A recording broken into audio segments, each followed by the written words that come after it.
What's up guys, Nightingale here, and welcome to another Intermediate Traveler's Guide video. Today we are covering Advanced Golem 13.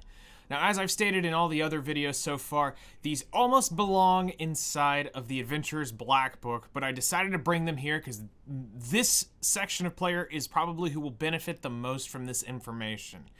Being that they can see the team that they can work and build towards, and really the big difference between my build and your build is going to be the gear used here. So, let's jump in and talk about Golem 13, the normal version of this. Now, this one I do recommend one-shotting because of the mechanic, and you can get a wonderful unit for 900 Sky Stones that will do just that. If you go watch my Adventurer's Black Book video, go to the very end of the video and there's a nice little bonus clip there in case some of you have missed that.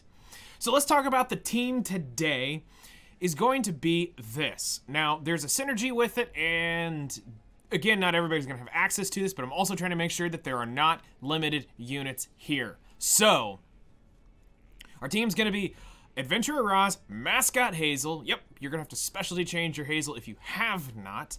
And then you're gonna use Sermia and Fire Tenebria. So the idea here is Roz and Tenebria are gonna be your defense breaks, and then your unhealable backup is Mascot Hazel is actually more why I brought her here than for Gab. But in case Gab falls off and the cycling lands outright, she's gonna help give Sermia and keep Sermia with Gab. Which is going to be great. Extra damage is extra damage. And then, of course, Sermia is for the big damage. Now, here's the thing. If you plus 15'd your Sermia already, yours is going to do a lot more damage than mine. Now, I will go ahead and say that I have not leveled up Tenebria too far because, again, I just use her for expeditions. So, for me, it's not going to be worth it in where I'm at. But for you, if you're planning on not one-shotting Golem and you would like a long, stable team, here you go. So let's start with Roz, and then we'll work our way around to Sermia here at the end. So Adventurer Roz is basically going to be your tank as well as a defense buff to help you take some damage, because some of these units are built a little bit on the squishy side, and you're going to have to hang into this for a while. So we've got Roz on Arius to help take some of the damage share. Now what you will notice is his HP is low because I kind of got a little overzealous with what I was trying to do with my Roz, and I didn't really have the gear left because I ended up baking it into the other two units. Yay, Frebles, and not paying attention to who needed what. So I came up with something that worked just about as well. But yes, if you've got an Arius holder, they need more HP, and I promise you he's probably going to get close to dying, but we're going to hang in there as long as possible. So, stats. ER is kind of important, but, you know, beggars can't be choosers. The more important thing is the effectiveness here, because we're going to try to land the defense break as much as possible and also to strip. Of course, we don't need crit chance and crit damage, and I've got him pretty darn fast. Actually, this is significantly faster than what I initially had planned, but it's going to work out in the long run. 23,000 HP is severely low for what we're actually doing, but in the long term of things, the goal is just trying to get through this hunt as absolutely fast as possible while not one-shotting it. And you'll see why this is important here in a little bit, because we're going to try to cycle him for his S2 to bring Sermia. Now, next up is Mascot Hazel. Mascot Hazel is here for a couple different reasons. The Gab attack buff off of the S3 right here.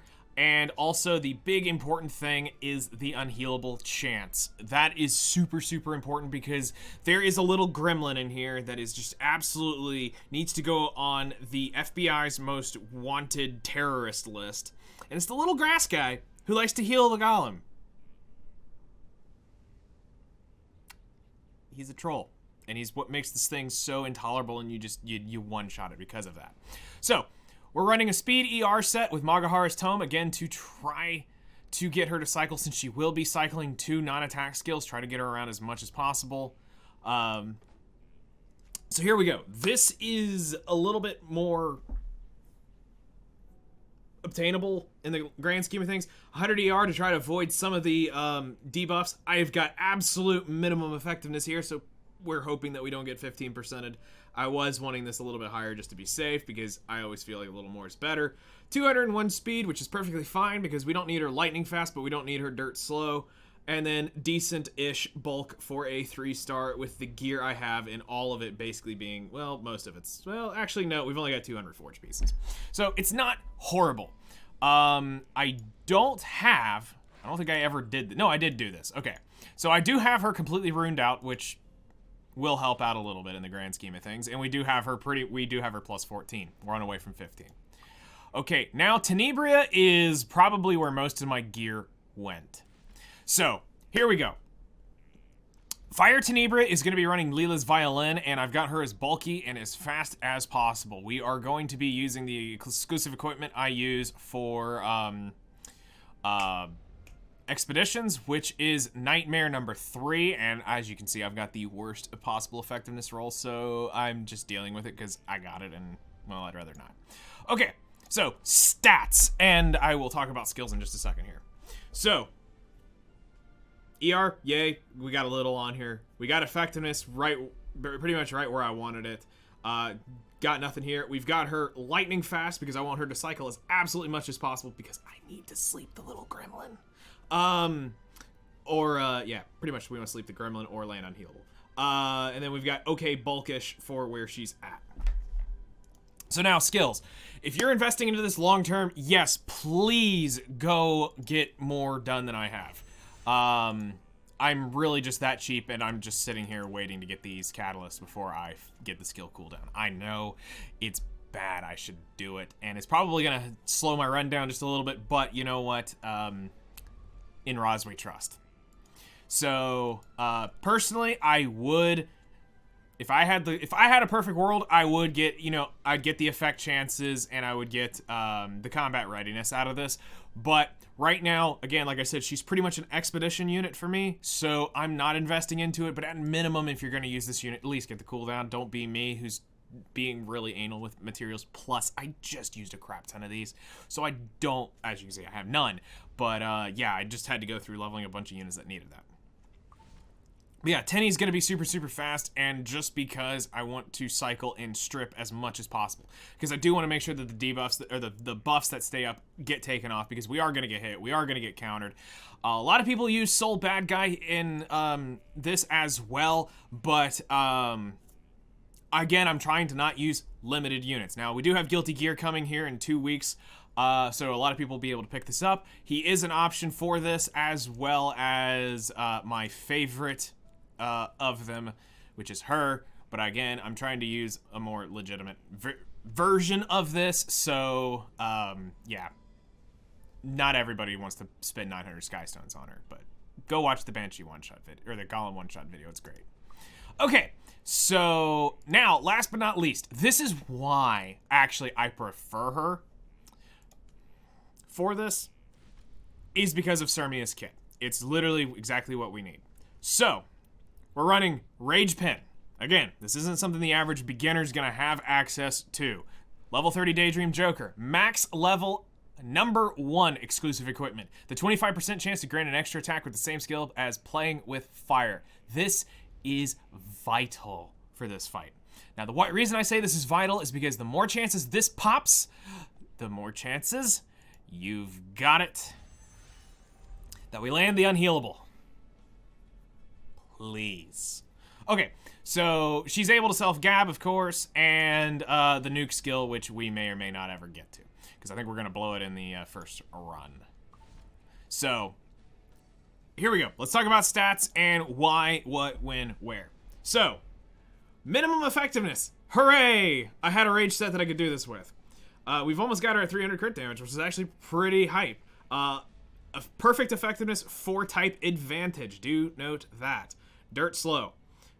Absolutely no bulk. None. She is paper thin. This is gonna hurt.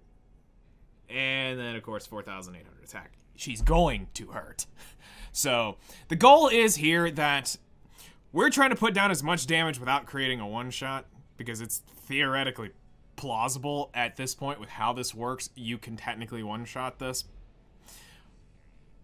But we're talking for 2 people who don't want a one-shot, which this one feels weird because we're almost there. The only thing we're missing is wave 1 clear with Vivian and Leo for target and defense break. one shot. So we're doing it because, all right? So let's jump in and let's go through this, and yeah, here we go. So I've done some testing with this. It's pretty cool. It works a good bit of the time. I haven't farmed long on this. Again, I don't need a lot of Golem gear right this moment, so I would prefer not to use it. Plus, I'm big in Katie's right now and Banshees, so I'm trying not to put a ton of energy in here and trying things out. But we'll run through it, and you can see how things cycle, how things work, and it's a pretty responsible team to do this. So Sermia is going to absolutely decimate stuff here. I kind of thought about using the reset EE just for this, but I figured I'd rather take my dice on the extra S1 chance because I feel that is more important for that unhealable, which to me seems vital. Now, here we go. Here's Golem, and then we're going to pause this real quick, and we're going to point out, for those who don't know who I'm talking about, this guy, number 3, needs to be on the FBI's most wanted list. He is the bane of your existence here. And no, we can't just target and kill him. So, let's go forth and wreck us a Golem. So the startup on this one's going to be a little slow because it's trying to get around to the defense break. Which, in our case, is going to hurt on our end. Because this is one of those that just kinda we can't get around. Now, we got her on Violin to make sure that we keep those buffs off. We're gonna start up. We've got Hazel with the cleanse, which is great. This is why I chose Hazel and had her, you know, in the mid-range speed. The good news is we've now got Roz about to come in with his S2. We've got the Tenebria S3. So we've got a good chance at getting the defense break, which we do, which means this is about to blow stuff up. So, in theory, we technically may get the one shot still. Depending on how this goes here. Alright, good. And then Sermia is about to cycle her S3. Yep. And it's dead. So, this is really close to a one shot. I feel a little dirty with this one. But if you don't want to farm it, it's not horrible. Like, if you don't want to go invest into the full one-shot comp for whatever reason, you really, if you've worked on some of the others, you should have, at least if you followed my guides, my variations, not saying mine are perfect, you pretty much have everything built and tuned already. Vivian just needs a little bit different for here, and Leo needs to be a little different for here. Everything basically had to slow down for this one. In reality, because of the way things lapped with the Sermia. So it's really I wouldn't say it's a complex team. This can work at much slower speeds, so please don't feel like you see the 230 and stuff like that you have to have that. This is what I'm saying is if you're trying to make it as efficient as possible, why we call this the advanced version, this is probably about as fast as you can get it without going full one shot. For beginners or people that are looking at farming Golem in just general, this team is still works and is still viable. You may want to look at maybe using, instead of Tenebria, you may want to look at using Leo for the target and the defense break.